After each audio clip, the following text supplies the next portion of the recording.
Nabawi. Kalau Masjid Rasulullah itu adalah bangunan masjid yang dibangun oleh Rasulullah Sallallahu Alaihi Wasallam. Kalau Masjid Nabawi ini adalah semuanya mencakup masjid dengan yang baru. Nah, itulah yang disebut dengan Masjid Nabawi.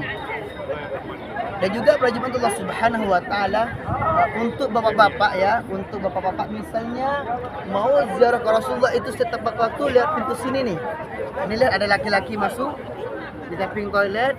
Nah, ini hanya untuk ziarah kepada Rasulullah lewat di samping makam Rasulullah Sallallahu Alaihi Wasallam.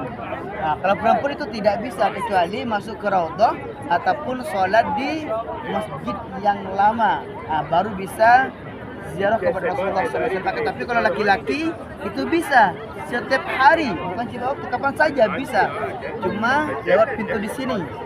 Ini orang masuk mutar nanti keluarnya di pintu 40. Itu lewat pintu makam baginda Nabi besar Muhammad Sallallahu Alaihi Wasallam. Adapun para jemaah untuk jadwal ke raudhah ya. Untuk jadwal ke raudhah itu untuk laki-laki nanti sore.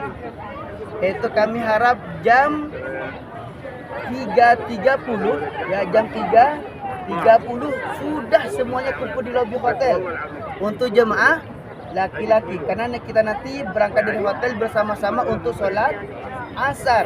Setelah sholat asar kita nanti langsung tinggal ambil antrian untuk masuk ke raudhah. Jadi sebelum jam 3.30 sudah kumpul semuanya di lobi hotel nanti, biar tidak biar berbarengan para jemaah. Karena untuk masuk ke raudhah itu sangat susah sekali. Kalau tidak ada surat izinnya, itu tidak akan bisa masuk ke raudhah. Sedangkan surat izin untuk kita itu berbentuk grup. Nah, jadi kalau lambat maka akan kami tinggal. Maka tidak akan dapat masuk ke raudhah. Maka harus diingatin jam sekian, jam sebelum jam 3.30 udah kumpul di lobi hotel untuk jemaah laki-laki. Untuk jemaah perempuan ya, untuk jemaah perempuan itu nanti habis sholat isya jam 9. Akan tapi untuk kumpulnya itu setelah makan malam, setelah sholat maghrib balik ke hotel untuk makan malam. Nah, setelah makan malam nanti ada ustazahnya bareng-bareng berangkat ke masjid untuk sholat isya sama-sama. Setelah sholat isya langsung kita menuju ke tempat antrian di sini untuk perempuan juga bisa disampaikan ke teman-teman sekamarnya. Bahwasanya untuk laki-laki jam 3:30 udah kumpul semuanya di lobi hotel. Untuk perempuan sebelum isya kumpul di lobi hotel. Jadi setelah sholat maghrib itu langsung balik ke hotel untuk makan malam. Dan pastikan semua para jemaah dalam keadaan berwudu. Habis makan kenyang. Habis makan ya kenyang. Itu ya, itu kenapa para jemaah harus mohon kerjasamanya, karena jatahnya hanya satu kali. Dan untuk masuk ke raudhah itu sangat sulit sekali.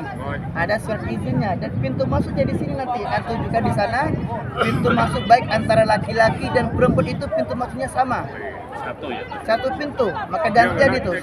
Jam sekarang ini masih jadwal perempuan, baru zuhur nanti laki-laki. Baru nanti setelah sholat isya baru perempuan lagi. Sampai jam 12. Dari jam 12 itu untuk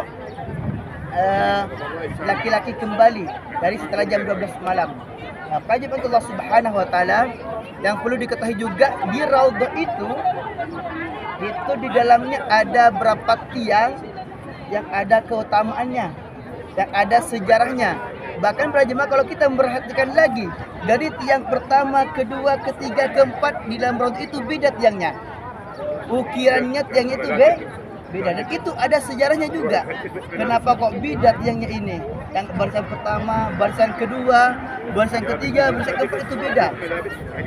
Dalam raudhah itu ada 6 tiang yang ada sejarahnya. Yang pertama ada namanya tiang mu'allaqah. Yang mu'allaqah ini adalah tiang yang pernah mengeluarkan wangi-wangian, dan posisi itu berdampingan dengan mihrab Rasulullah Sallallahu Alaihi Wasallam. Yang kedua ada namanya tiang Abu Lubabah ataupun tiang Taubat. ada seorang sahabat Nabi yang bernama Abu Lubabah ini, itu diperintahkan oleh Rasulullah untuk datang ke tempat untuk menyampaikan pesan ini. Maka Abu Lubabah ini berkhianat kepada Rasulullah, mengingkari apa yang disampaikan Rasulullah Sallallahu Alaihi Wasallam. Maka ketika balik ke kota Madinah, maka Abu Lubabah ini merasa bersalah karena berkhianat kepada Rasulullah, sehingga akhirnya Abu Lubabah ini dengan cara mengikatkan diri di yang tersebut selama kurang lebih 7 hari untuk agar taubatnya diterima oleh Allah Subhanahu wa taala. Maka setelah kurang lebih 7 hari maka taubatnya diterima oleh Allah Subhanahu wa taala. Maka disebut dengan tiang taubah, Ustuwanatut Taubah Abu Lubabah. Itu yang kedua. Yang ketiga ada namanya tiang Aisyah. Nah, tiang Aisyah, tiang istri baginda Nabi Muhammad sallallahu alaihi wasallam yang posisinya berada di depan mihrab Rasulullah sallallahu alaihi wasallam. Yang keempat ada namanya tiang Haris ataupun tiang penjaga, tempat dulu para sahabat menjaga Rasulullah di depan pintu rumahnya. Itu namanya tiang Haris. Yang kelima ada namanya tiang Sarir. Tiang Sarir ini Bapak Ibu adalah tiang yang tempatnya Rasulullah SAW ketika melaksanakan solat malam, maka Rasulullah itu menyandar di tiang tersebut sambil iktikaf, maka disebut dengan tiang sarir ataupun tiang ranjang. Yang terakhir ada namanya tiang wufud, adalah tempat Rasulullah SAW itu menerima tamu. Ketika ada orang datang ingin berjumpa dengan Rasulullah, maka Rasulullah itu menemuinya di dalam masjid di